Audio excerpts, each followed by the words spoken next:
ಕರ್ನಾಟಕ ಚಲನಚಿತ್ರ ವಾಣಿಜ್ಯ ಮಂಡಳಿಯ ನೂತನ ಅಧ್ಯಕ್ಷೆಯಾಗಿ ಹಿರಿಯ ನಟಿ ಜಯಮಾಲ ಅವರಿದ್ದಾರೆ. ಸೊ ಇವತ್ತು ಪದಗ್ರಹಣ ಮಾಡಿದ್ದಾರೆ. ವಿಶೇಷ ಅಂತಂದರೆ ಫಿಲಮ್ ಚೇಂಬರ್ನ ಇತಿಹಾಸದಲ್ಲಿ ಒಬ್ಬರು ಮಹಿಳಾ ಅಧ್ಯಕ್ಷೆ, ಅವರು ಜಯಮಾಲ ಮೇಡಮ್, ಅದು 2ನೇ ಬಾರಿಗೆ.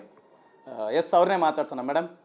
ಅಲ್ವಾ, ಒಂದು ರೀತಿ ಇತಿಹಾಸ ಅನಿಸುತ್ತೆ ಫಿಲಮ್ ಚೇಂಬರ್ ಇತಿಹಾಸದಲ್ಲಿ ಒಬ್ಬರು ಮಹಿಳಾ ಅಧ್ಯಕ್ಷೆ, ಅದು ನೀವು ಮಾತ್ರ, ಇದು 2ನೇ ಬಾರಿಗೆ. ಹೇಗನ್ಸುತ್ತೆ ಈ ವರ್ಷದ ಸಂಭ್ರಮ ಹೇಗಿದೆ? ಭಾರತೀಯ ಚಿತ್ರರಂಗದಲ್ಲೇ 2ನೇ ಬಾರಿ ಒಂದು ಮಹಿಳೆಗೆ ಆದ್ಯತೆ ಸಿಕ್ಕಿರೋದು ನಮ್ಮ ಕರ್ನಾಟಕ ಚಲನಚಿತ್ರ ವಾಣಿಜ್ಯ ಮಂಡಳಿ. ಕರ್ನಾಟಕ ಚಲನಚಿತ್ರ ವಾಣಿಜ್ಯ ಮಂಡಳಿಯವರ ಮನಸ್ಥಿತಿ ಹೇಗಿದೆ ಅನ್ನೋದು, ಒಬ್ಬ ಮಹಿಳೆಯನ್ನು ಕೂರಿಸಿ ಒಳ್ಳೆಯ ಕೆಲಸಗಳನ್ನು ಮಾಡಿಸ್ಬೇಕು ಅನ್ನುವಂಥ ಉದಾರತೆ ಮತ್ತು ಅವರ ದೂರದೃಷ್ಟಿ ಇವೆಲ್ಲವೂ ಕೂಡ ಗೊತ್ತಾಗುತ್ತೆ ಅವರೆಷ್ಟು ಶ್ರೇಷ್ಠರು ಅಂತ. ನಾನು ನನ್ನ 3 ವಲಯದ ಗೌರವಾನ್ವಿತ ಸದಸ್ಯರನ್ನು ಈಗ ಈ ಮೂಲಕ ತಮ್ಮ ಮೂಲಕ ಅಭಿನಂದನೆಗಳನ್ನು ಸಲ್ಲಿಸ್ತೇನೆ. ಮೇಡಮ್, ಇದು ಸದ್ಯಕ್ಕೆ ಒಂದು ಜವಾಬ್ದಾರಿ ಜಾಗ ಆಗಿದ್ರು ಕೂಡ ತುಂಬ ದೊಡ್ಡ ಸವಾಲಿರುವಂಥದ್ದು. ಸೊ ಈಗ ಚಿತ್ರೋದ್ಯಮದಲ್ಲಿ ಸಾಕಷ್ಟು ಸವಾಲುಗಳಿದೆ, ನಿರ್ಮಾಪಕರಿಗಿದೆ, ಥಿಯೇಟ್ರ್ಗಳಿಗಿದೆ, ಸಿನಿಮಾ ಮಾಡೋರಿಗಿದೆ. ಸೊ ಸಿನಿಮಾಗಳನ್ನು ರಿಲೀಸ್ ಮಾಡೋದಕ್ಕೂ ಕೂಡ ಸಮಸ್ಯೆಗಳು, ಸವಾಲುಗಳು ಇದೆ. ಈಗ ನಿಮ್ಮ ಆ ಒಂದು ರೂಪುರೇಷೆಗಳು, ಯೋಜನೆಗಳು ಹೇಗಿರುತ್ತೆ ಅನ್ನೋಂಥದ್ದು ಈ ಸಾರಿ? ಸರ್, ಈಗ ನಾವು 100 ವರ್ಷದ ಹತ್ರ ಹೋಗ್ತಾ ಇದ್ದೀವಿ.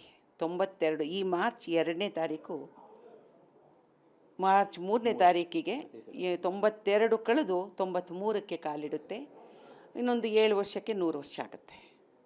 ಸೊ 100 ವರ್ಷದಲ್ಲಿ ಈ ಚಿತ್ರರಂಗವನ್ನು ಕಟ್ಟಿದಂಥವರು ಅನೇಕರು ನಮ್ಮ ಜೊತೆ ಇಲ್ಲ, ಅನೇಕರು ಇದ್ದಾರೆ.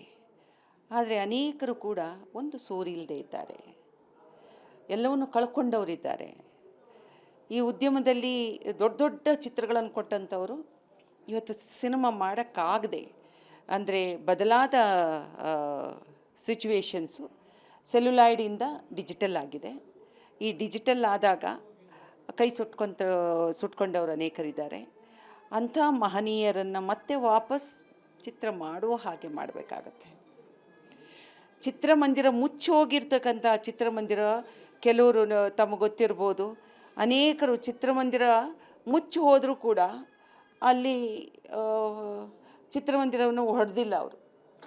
ಇವತ್ತಿಲ್ಲ ನಾಳೆ ಸರ್ಕಾರ ನಮಗೇನಾದರೂ ವ್ಯವಸ್ಥೆಯನ್ನು ಮಾಡಿಕೊಡುತ್ತೆ.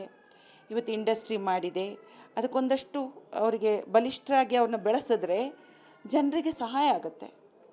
ಏನು 50-60 ವರ್ಷ ಚಿತ್ರಗಳನ್ನು ಕಟ್ಟಿದಂಥವರು, ಕೆಲವು ಚಿತ್ರಮಂದಿರಗಳು ಹತ್ತಿರ ವಾಕ್ ಚಿತ್ರ ಅಲ್ಲ, ಮೂಕಿಯಿಂದ ಬಂದಿರತಕ್ಕಂಥ ಚಿತ್ರಮಂದಿರಗಳು ಕೂಡ ಇವತ್ತು ನಮ್ಮಲ್ಲಿ ಉಳ್ಕೊಂಡಿದ್ದಾವೆ.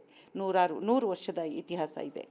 ಸೊ ಹೀಗಿದ್ದಾಗ ಅವುಗಳಿಗೇನಾದರೂ ಒಂದು ಗಟ್ಟಿ ನೆಲೆಯನ್ನು ಮಾಡಿಕೊಡ್ಬೇಕಾಗತ್ತೆ. ಹೊಸ ನಿರ್ಮಾಪಕರು ಬಂದಿದ್ದಾರೆ, ಕಣ್ಣು ಕತ್ತಲೆ ಇದ್ದಂಗಿದ್ದಾರೆ, ಅವರಿಗೆ ಕೈಪಿಡಿ ಮಾಡಿ ಕೊಡಬೇಕು ಅಂತ ಹೇಳ್ಬಿಟ್ಟು ಯೋಚನೆ ಮಾಡಿದ್ದೀವಿ.